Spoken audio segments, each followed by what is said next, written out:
Hello friends, welcome to my YouTube channel. इस वीडियो में क्लास 10th मैथ वास्तविक संख्या रियल नंबर का कॉन्सेप्ट बताएंगे। इसमें पूरा कॉन्सेप्ट कंप्लीट कर देंगे। नेक्स्ट वीडियो में हम इसका क्वेश्चन भी करूंगा, वो भी बोर्ड मॉडल क्वेश्चन। ध्यान से देखना है। इसमें एलसीएम और एचसीएफ के बारे में पहले बताता हूँ। एलसीएम एंड एचसीएफ, ठीक है। का पूर्ण रूप, एलसीएम का पूर्ण रूप, पूरा नाम। तो एल से क्या होता है? लोएस्ट। तो एलसीएम का पूर्ण रूप क्या होता है? पूरा नाम लोएस्ट कॉमन मल्टीपल। अब देखिए एलसीएम कहते हैं किसे? एलसीएम बोलो या इसका क्या बोल सकते हैं? लोसो या लघुत्तम समावर्ती। तो देखिए एलसीएम किसे कहते हैं? जैसे देखिए एलसीएम हम निकालते हैं, मान लीजिए यहाँ 15 है और 60 है, तो क्या करते हैं? लगाते हैं भाग। कोस लगेगा इसमें तो 3 से लगेगा।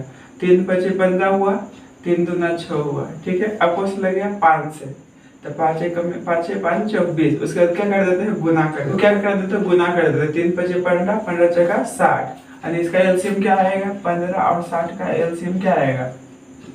60 आएगा। क्या आएगा? 60, ठीक है। तो एलसीएम कहते हैं किसे? वह छोटी से छोटी संख्या जो दी गई सभी संख्याओं से पूरी तरह कट जाए, एलसीएम कहलाता है। कटने का मतलब हुआ शेष जीरो आना। इस 60 भी है ना, 60 है, दी गई सभी संख्याओं से पूरी तरह कट जाए। कटने का मतलब इससे देखिए भाग देंगे। क्या देंगे? भाग। 15 तो कोबार में लगेगा 4, तो 15 जगह 60, जीरो आ गया शेष। और शेष जीरो आने का मतलब क्या हुआ? पूरा पूरा कट जाएगा। वही देखिए 60 है, ठीक है। कितना से भाग देंगे? 60 में कितना से भाग देंगे? 60 से, तो कोबार में लगेगा 1 बार में, तो शेष कितना आ गया? जीरो। क्या आ गया? जीरो। एलसीएम किसे कहते हैं? वह छोटी से छोटी संख्या जो दी गई सभी संख्याओं से पूरी तरह कट जाए, एलसीएम कहलाता है। जैसे 15 और 60 का एलसीएम कितना होगा? 60 होगा। एलसीएम 60 होगा।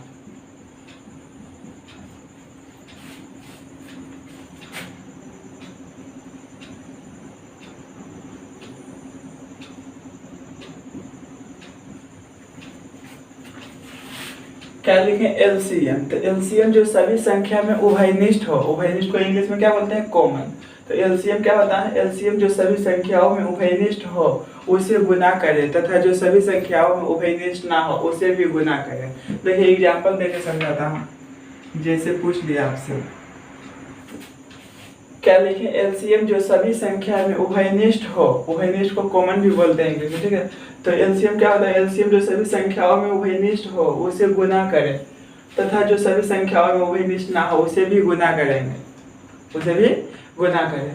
जैसे देखिए एग्जांपल लिए क्या? 125 है और 175, इसका एलसीएम पूछ रहा है। देखिए इसका सॉल्यूशन। तो 125 है, इक्वल से लगेगा 5 से लगेगा, तो 5 दूना 10 और 5 25, फिर 5 से लगेगा 25 25 हुआ। तो 125 को हम क्या लिख सकते हैं? 5 गुने 5 गुने 5, ठीक है। अब क्या है? 175 है, तो इक्वल से लगेगा 5 से लगेगा। तो देखिए 5 3 15 हुआ, को बचा 2 बचे, तो 25 25। अब को से लगेगा 7 से लगेगा, तो 7 25 35। 5 से लग सकता है, तो वही चीज है, 5 से लगेगा 7 से। तो हम 175 को क्या लिख सकते हैं? 5 गुने 5 गुने 7। गुना आगे पीछे चलता है, ठीक है ना यहाँ तक। अब देखिए इसका एलसीएम निकालना है। तो एलसीएम क्या बताया? जो सभी संख्याओं में उभयनिष्ठ हो उसे गुना करो। उभयनिष्ठ मतलब कॉमन। तो कॉमन क्या क्या दिख रहा है? 2 को 5 है, 2 को 5 है, यही कॉमन है दिख रहा है। जो दोनों में शामिल रहेगा वो क्या होगा? कॉमन, ठीक है। और जो शामिल नहीं रहेगा उसे भी गुना करेंगे। क्या लिखें? एलसीएम जो सभी संख्याओं में उभयनिष्ठ हो उसे गुना करें, तथा जो सभी संख्याओं में उभयनिष्ठ ना हो उसे भी गुना करेंगे। तो ये तो उभयनिष्ठ था, इसे गुना कर दिया। जो उभयनिष्ठ नहीं है उसे भी गुना करेंगे। तो वो 5 बचा हुआ है और क्या बचा हुआ है? 7। अब इसको गुना कीजिए, 875 आंसर इसका, ठीक है। तो क्या हो गया इसका? एलसीएम।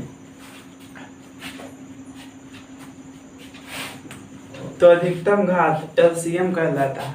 जैसे देखिए ये मान लीजिए x के पावर 22 है ना, तो इसको हम घात बोलते हैं। क्या बोलते हैं? घात। और इसको हम आधार बोलते हैं, आधार, ठीक है।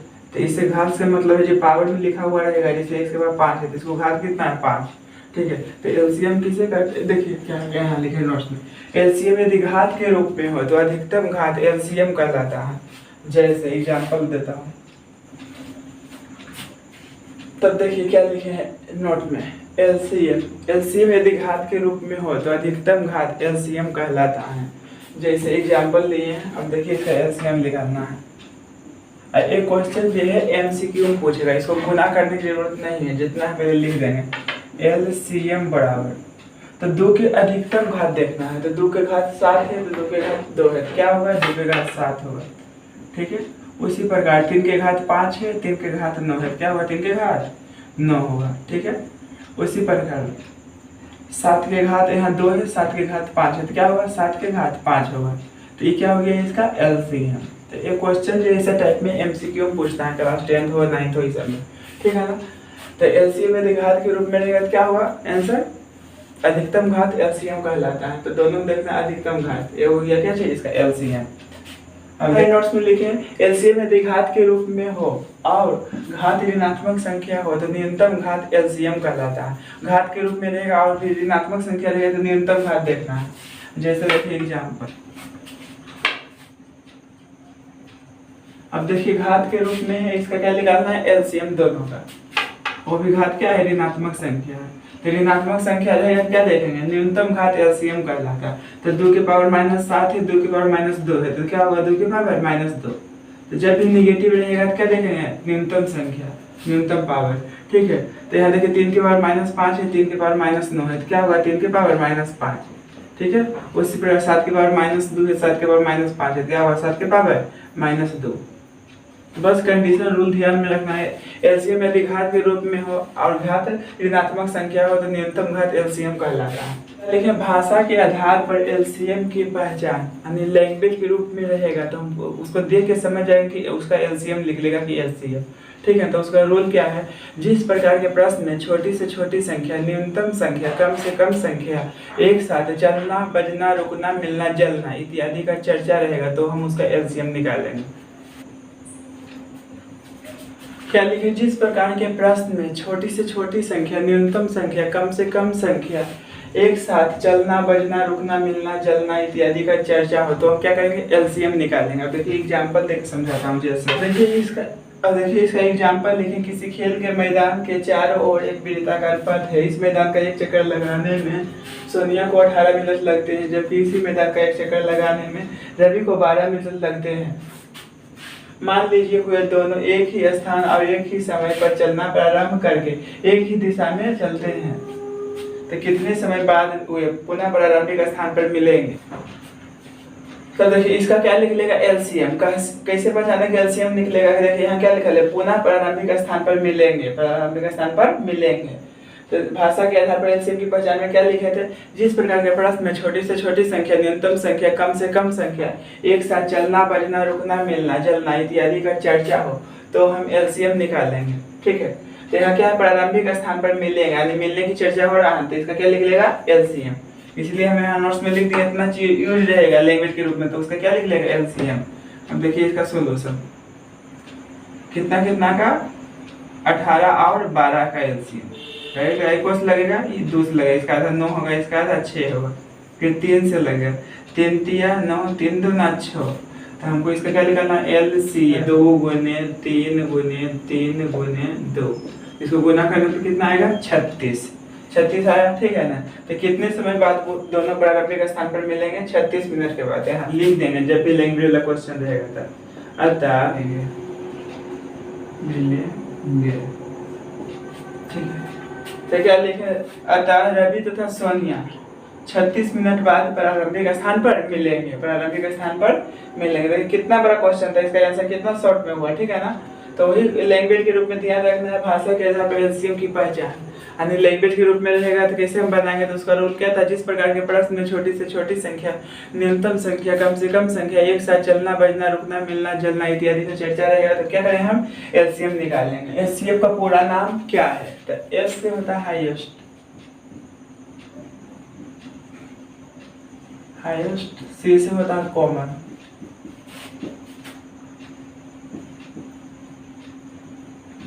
एच से होता है फैक्टर। तो एचसीएफ का पूर्ण रूप क्या होता है, एचसीएफ का फुल फॉर्म पूरा नाम highest common factor, highest common factor, या एक्स को एचसीएफ को एक चीज और बोला जाता है, जी GCD, GCD। तो GCD का फुल फॉर्म क्या होता है? G से होता है ग्रेटेस्ट, C से होता है कॉमन और D से होता है डिवाइजर, ग्रेटेस्ट कॉमन डिवाइजर, ठीक है। तो दो को फुल फॉर्म होता है SCF का, SCF बोलिए या GCD बोलिए, ठीक है ना। तो ज़्यादा 90% यही यूज होता है, 10th में यही यूज होता है, ये आगे एडवांस लेवल में बता दिए, ठीक है ना। तो SCF का फुल रूप क्या होता है? Highest common factor. ये GCD का फुल फॉर्म क्या होता है? ग्रेटेस्ट कॉमन डिवाइजर, ठीक है। अब देखना है SCF किसे कहते हैं? HCF। तो SCF बोलिए या MOSO बोलिए या महत्तम समावर्ती, तीनों मतलब एक ही चीज होते हैं। लिख देते हैं SCF, ये इसको क्या बोला जाता है? MOSO। ये क्या बोला जाता है? इसको महत्तम समावर्त, महत्तम समावर्तक। तो SCF बोलिए या MOSO बोलिए या महत्तम समावर्तक बोलिए, ठीक है। इसे कहते हैं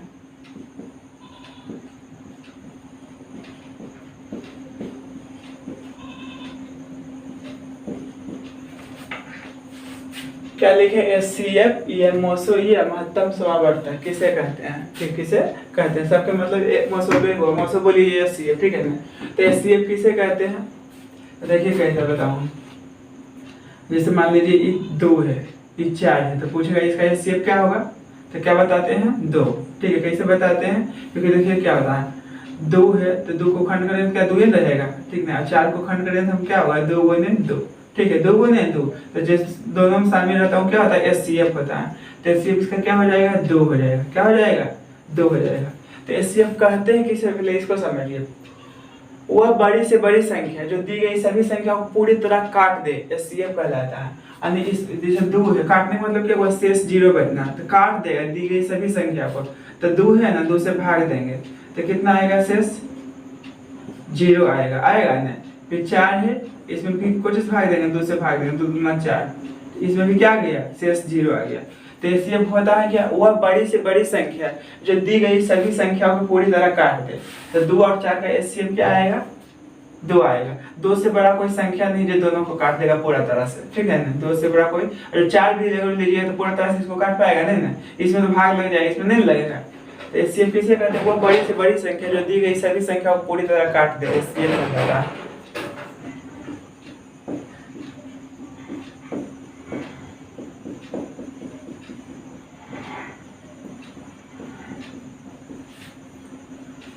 तो क्या लिखे? SCF। SCF बोलिए या MOSO बोलिए या महत्तम समावर्तक किसे कहते हैं, ठीक है ना। तो SCF वह बड़ी से बड़ी संख्या होती है जो दी गई सभी संख्याओं को पूरी तरह काट दे, SCF कहलाता है। जैसे 2 और 4 का SCF क्या होगा? 2 होगा। क्या लिखे? नोट ध्यान देना है। SCF जो सभी संख्या में उभयनिष्ठ हो उसी को गुना कर दे। उभयनिष्ठ मतलब कॉमन, जो जितना भी संख्या रहेगा सब में मिलेगा वही SCF होगा।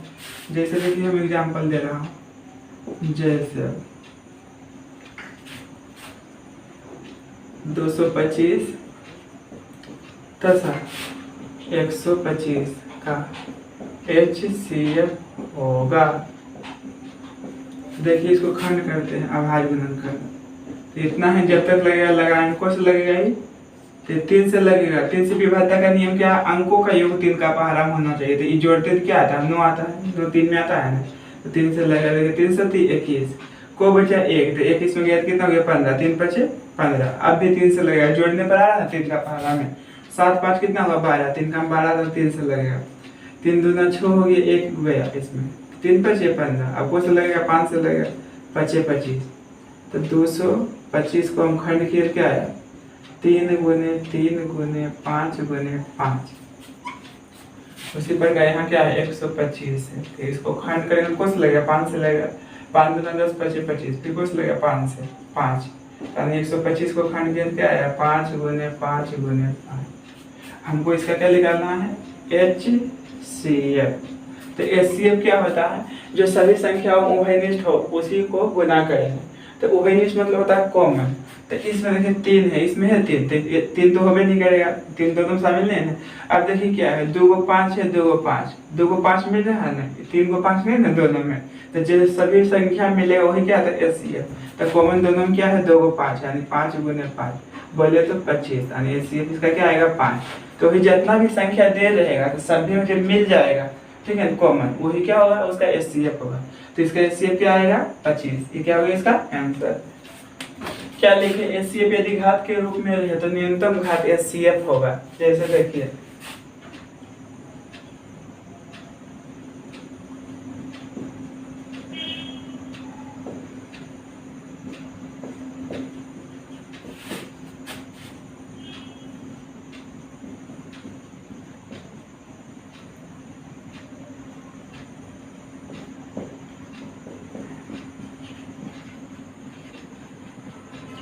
तो ये सब देखिए, इतना बड़ा क्वेश्चन देख के डरना नहीं, ये सब क्वेश्चन MCQ में पूछेगा, ठीक है ना। MCQ में पूछेगा तो घातीय के रूप में आंसर रहेगा, इसको गुना करने की जरूरत नहीं है, ठीक है। अब देखिए इसका सोल्यूशन क्या निकालना है, HCF। तो HCF क्या होता है, HCF यदि घात के रूप में हो तो न्यूनतम घात HCF कहलाता है। न्यूनतम घात देखना, यहाँ 3 के घात 5 है, यहाँ 3 के घात 7 है, तो न्यूनतम कितना है, 3 के घात 5 है, ठीक है। उसी प्रकार 5 के घात 7 है, यहाँ 5 के घात 2 है, तो न्यूनतम घात क्या है, 5 के 2 है, तो 5 के घात क्या होगा 2। यहाँ देखना 11 घात 3 है, 11 घात 9 है, तो न्यूनतम घात क्या है 11 घात 3, तो ये क्या हो गया इसका HCF हो गया। अब इसमें भी ऋणात्मक अपोजिट हो जाता है, देखिए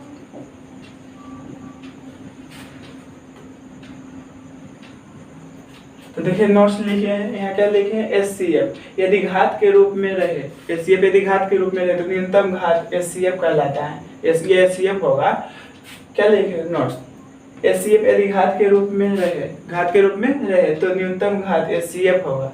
तो घात के रूप में है तो देखिए यहाँ पे 3 के घात देखिए कितना है 5 है, यहाँ 3 के घात 7 है, तो न्यूनतम घात क्या है 3 के घात 5 है, तो यह हो गया। अब देखिए यहाँ 5 के घात 7 है, यहाँ 5 के घात 2 है, तो न्यूनतम घात कितना है 5 के घात 2, ठीक है। उसी प्रकार यहाँ देखिए 11 घात 3 है, 11 घात कितना है 9 है, तो न्यूनतम घात कितना है 3 है, तो यह हो गया, ये क्या हो गया इसका आंसर, ठीक है। उसी प्रकार यहाँ देखिए लिखा हुआ है यदि घात के, यहाँ क्या लिखे नोट्स में, HCF यदि घात के रूप में रहे, घात के रूप में रहे और घात ऋणात्मक संख्या हो तो अधिकतम घात HCF होगा, न्यूनतम घात क्या होता है LCM होगा, ठीक है। तो इसको HCF नहीं निकालना, HCF।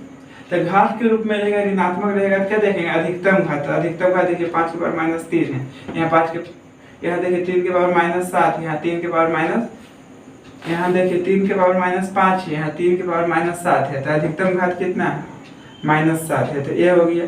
अब देखिए 5 के पावर -7 है, 5 के पावर -2 है, तो अधिकतम कितना है 5 के घात -7। उसी प्रकार 11 घात -3 है, 11 घात -9 है, तो अधिकतम घात देखना है निगेटिव रहेगा तब, तो ये क्या हो गया इसका आंसर। बस रूल ध्यान में रखना है, HCF यदि घात के रूप में रहेगा तो न्यूनतम घात HCF कहलाता है, यदि घात ऋणात्मक संख्या हो तो अधिकतम घात HCF कहलाता है, पावर देखना, ठीक है। यहाँ तक तो हो गया।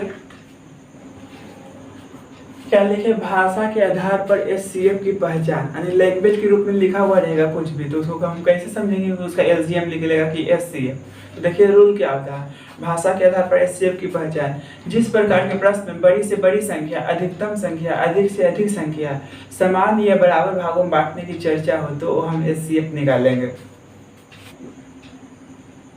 क्या लिखे, भाषा के आधार पर HCF की पहचान, तो रूल क्या है, जिस प्रकार के प्रश्न में बड़ी से बड़ी संख्या, अधिकतम संख्या, अधिक से अधिक संख्या, समान या बराबर भागों में बांटने की चर्चा हो तो हम क्या करेंगे HCF निकालेंगे। जैसे देखिए एग्जाम्पल, एक मिठाई, देखिए एग्जाम्पल इसका क्या लिखे, एक मिठाई विक्रेता के पास 420 काजू की बर्फियां और 130 बादाम की बर्फियां है। वह इसकी ऐसी ढेरियां बनाना चाहती है कि प्रत्येक ढेरी में बर्फियों की संख्या समान रहे, प्रत्येक ढेरी में बर्फियों की संख्या समान रहे तथा ये ढेरियां बर्फी की परात में न्यूनतम स्थान घेरे, न्यूनतम स्थान घेरे। इस काम के लिए प्रत्येक ढेरी में कितनी बर्फियां रखी जा सकती है, रखी जा सकती है। तो बर्फी को क्या करना है, समान भागों में बांटना है, यानी कैसे बांटे कि दोनों ढेरी में बर्फी की संख्या क्या रहे, समान रहे। तो भाषा के आधार पर HCF की पहचान क्या लिखे थे, जिस प्रकार के प्रश्न में जिस प्रकार की भाषा के आधार पर HCF की पहचान क्या लिखे हैं, जिस प्रकार के प्रश्न में बड़ी से बड़ी संख्या, अधिकतम संख्या, अधिक से अधिक संख्या, समान या बराबर भागों में बांटने की चर्चा हो तो हम क्या करेंगे HCF निकालेंगे। इस क्वेश्चन से पढ़ने से क्या पता चला हमको कि बर्फी जो है इसको बराबर भागों में बांटना है, समान भागों में बांटना है, ठीक है। तो इसीलिए इसका क्या लिख लेगा HCF लिख लेगा। देखिए इसका सोल्यूशन, तो HCF देखिए निकालते हैं भाग विधि से। कोई भी दिश निकालिए, कोई दिक्कत नहीं है, भाज्य गुणनखंड से भी निकाल सकते हैं, इसमें शर्त नहीं लगाया। ठीक है, तो हम भागे विधि से निकाल के दिखाते हैं। को बार में लगेगा, कम बार में लगाते हैं तो 3 बार में लगेगा, तो 33 या 39। अब घटा दीजिए, 0 हो गया, एक पैसा लेगा 12, 12 में से 9 घटेगा तो 3। अब नहीं लग रहा, फिर ऐसे करके लगाते हैं। अब को बार में लगेगा तो इसका को बार पढ़ेंगे तो उतना आएगा, कम आएगा नहीं, 30 चौक 20 से 4 बार में आएगा 120। अब घटेगा कितना हुआ, 2 10, कितना है 10। अब नहीं लग रहा था, ऐसे घेर दीजिए, अब को बार में लगेगा 3 बार में, 10 दिया 30, तो शेष कितना आ गया, 0 आ गया। शेष कितना आ गया, जितना आ गया 0। तो अंतिम भाजक उसका HCF होता है, तो अंतिम भाजक कितना है, 10 है, यानी HCF इसका क्या आ गया, HCF बराबर 10। तो परफेक्ट ढेर में कितना बर्फिया रखी जा सकती है, तो 10 होते हैं। यहाँ लिखिए, अतः प्रत्येक ढेरी में 10 बर्फियां रखी जा सकती है, रखी जा सकती है, सकती। तो इस क्वेश्चन को हम भाग विधि से बनाए, इसको हम ऐसे भी सोल्यूशन कर सकते हैं। इसमें क्योंकि शर्त नहीं दिया कि एल्गोरिथम से निकालना है। ठीक है, इसको हम ऐसे भी बता सकता हूँ। HCF इतना है ना, देखिए क्या है 420 है, तो इसको लगाइए 2 से, तो 2 से लगा कितना होगा, इतना होगा, आधा करेंगे, फिर 2 से लगाइए तो 10 ना 20 फिर 5।